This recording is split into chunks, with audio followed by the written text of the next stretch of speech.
আজকে আমরা ভোট দিলাম। আমি প্রার্থী হিসাবে আমার স্ত্রীকে সাথে নিয়ে, আমার সাথে অনেক লম্বা লাইন ছিল। ভোটারদের ভোট দেওয়ার জন্য যে আগ্রহ, সেটা আমরা লক্ষ্য করতে পারছি ইনশাআল্লাহ। আর আমি যখন যাচ্ছি এবং উপরে ভোট দিতে যাচ্ছি এবং নিচে নামছি, লাইনে যারা দাঁড়িয়েছিল, আমি সকলের মুখের দিকে তাকিয়ে এবং সকলে আমাকে বলছে ইনশাল্লাহ আপনি জয়ী হবেন। আমিও মনে করি এই ভোটারদের যে ইচ্ছা, সেটারই প্রতিফলন হবে। মাদারীপুর ৩ আসনে ধানের শীষ ইনশাল্লাহ বিজয়ী হবে।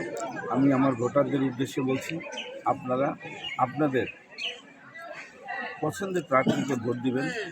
ইনশাল্লাহ আগামী দিনে বাংলাদেশ গড়ার লক্ষ্যে এই মাদারীপুর ৩ আসনে আমরা আপনাদের পাশে থেকে, আপনাদের সাথে নিয়ে আমাদের সকল উন্নয়নকে এগিয়ে নিয়ে যাব। আপনারা আমার জন্য দোয়া করবেন, ধানের শীষে ভোট দিবেন ইনশাল্লাহ।